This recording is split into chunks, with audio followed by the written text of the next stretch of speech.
When visitors walk today along the quayside in Guinea and see the tall white hull and towering masts of Dar Pomorza, they are not simply looking at a museum ship.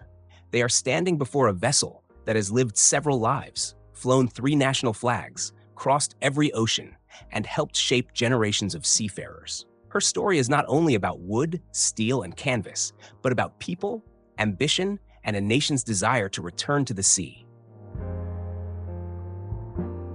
Dar Pomorza was born in 1909 at the famous Bloemvoss shipyard in Hamburg, one of Europe's leading builders of steel sailing ships. She was ordered by the Deutscher Schulschiffverein, an organization devoted to training officers for the German merchant fleet.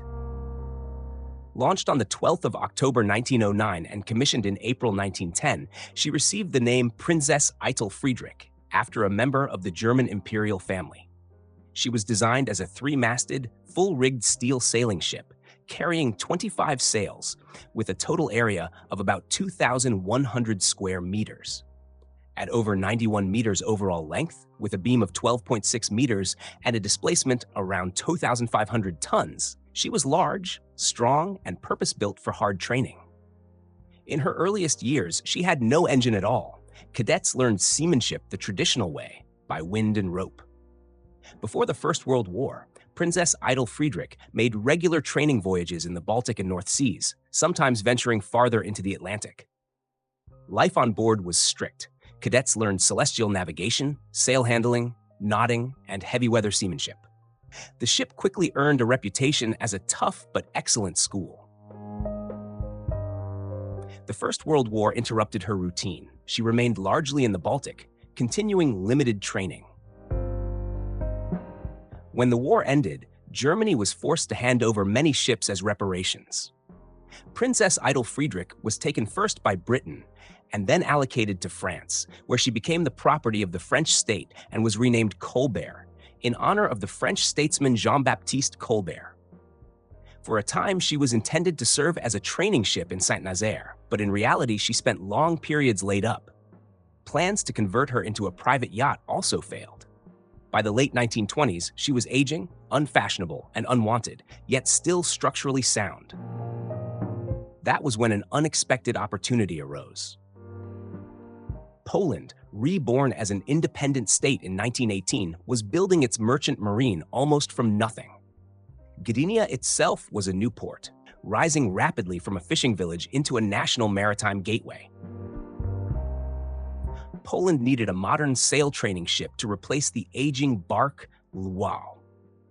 Money was raised through public subscription, especially in the Pomeranian region and among Polish communities abroad.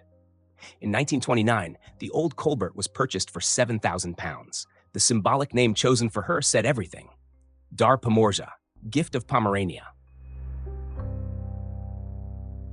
She was sent to the Nakskov shipyard in Denmark for refitting. There, she received an auxiliary 430 horsepower diesel engine, electrical systems, updated accommodation, and renewed rigging. In June 1930, she arrived in Gdynia under the command of Captain Konstanty Maciejewicz Maciejewicz, one of Poland's most respected mariners. On the 13th of July 1930, she was officially renamed and blessed. Soon after, Dar Pomorza sailed on her first training voyage under Polish colors. The White Frigate, as she quickly became known, had begun a new chapter. Between 1930 and 1939, Dar Pomorza made annual training cruises. Cadets climbed aloft, stood watch, reefed sails in storms, and learned navigation the hard way. A typical voyage might include the Baltic, North Sea, Atlantic, and Mediterranean. The ship was more than a school. She became a floating ambassador of Poland, visiting foreign ports and showing the world that the young state had returned to the sea. But one idea burned especially brightly in the mind of Captain Maciejewicz: a voyage around the world. On the 16th of September 1934, crowds filled the French quay in Gdynia to watch Dar Pomorza depart. On board were 104 people: the captain, 34 permanent crew, 11 senior navigation students, and 58 newly admitted cadets, young men who had only just passed their entrance exams. The plan was ambitious: sail around the world via the Panama Canal, across the Pacific, through the Indian Ocean, and home by way of the Cape of Good Hope. After crossing the Atlantic, Dar Pomorza reached the entrance to the Panama Canal on 27th of November 1934. There she encountered another Pole on an extraordinary journey, Władysław Wagner, sailing alone around the world in his small yacht Zjawa II. The crew of Dar Pomorza gave him supplies and helped with repairs. Both vessels passed through the canal together. On the 4th of December, the Polish flag flew for the first time in the Pacific Ocean. 5 days later, on the 9th of December, Dar Pomorza crossed the equator. The traditional maritime baptism followed. Neptune came aboard, rookies were initiated, and laughter mixed with salt water and grease. During the circumnavigation, the ship would cross the equator 4 times. From Central America, the white frigate sailed to Honolulu, then across a vast empty ocean to Yokohama, Japan, a 41-day passage, the longest continuous leg of the voyage. In Japan, the ship's chaplain arranged meetings with Polish missionaries, including Father Maximilian Kolbe, later canonized as a saint. Dar Pomorza continued southward, making a short call at Broome, Australia, then crossed the Indian Ocean toward Africa. By 28th of July, 1935, she had completed her circumnavigation in the Atlantic Ocean. When she returned to Gdynia on the 3rd of September 1935, after 352 days at sea, the welcome was unforgettable. Sirens sounded, seaplanes flew overhead, and the ship entered port dressed with flags and bunting. From the top of the third mast streamed a long white and red ribbon, symbolizing the 38,746 nautical miles sailed. The expedition visited 23 ports across multiple continents, where the ship was often the first under Polish colors to call. Poland had joined the small family of nations that had sent a ship around the world under their own flag. 2 years later came another test. During a winter training voyage in 1937, Dar Pomorza headed deep into the Southern Ocean. On the 1st March 1937, she rounded Cape Horn, the legendary graveyard of ships, becoming the first Polish vessel ever to do so. Heavy seas, freezing spray, and violent winds battered the ship. For cadets, it was an unforgettable lesson in courage, discipline, and teamwork. For the white frigate, it was proof of her strength and seaworthiness. In September 1939, as Germany invaded Poland, Dar Pomorza was in Stockholm.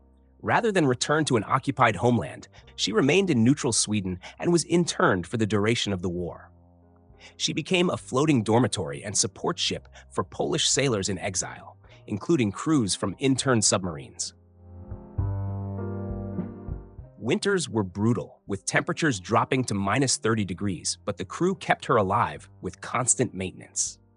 Thanks to this enforced exile, Dar Pomorza survived the war undamaged. In 1946, she returned to Poland and once again took up her training role.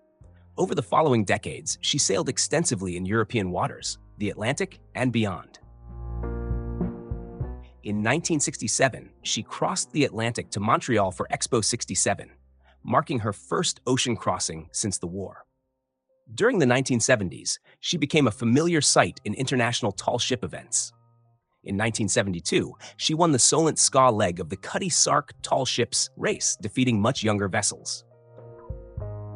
In 1980, she received the prestigious Cutty Sark Trophy for her contribution to international youth training and friendship. By this time, Dar Pomorza had completed 102 training voyages, covered about 500,000 nautical miles, and educated 13,384 cadets. Age eventually took its toll. In 1981, she made her final voyage to Kotka, Finland. On the 4th of August 1982, she was formally decommissioned and ceremonially replaced by a new Polish sail training ship, Dar Pomorza. The white frigate's seagoing days were over, but her story was not finished. Since 27th of May 1983, Dar Pomorza has served as a museum ship in Gdynia, part of the National Maritime Museum in Gdańsk. Preserved with care, she allows visitors to walk her decks, peer into her cabins, and imagine life under sail. Her white hull still gleams, her masts still rise against the sky, and her name still carries meaning. Dar Pomorza is more than steel and rigging. She is a symbol of perseverance, education, and a nation's bond with the sea. A ship that once sailed around the world, rounded Cape Horn, and returned home to tell the tale.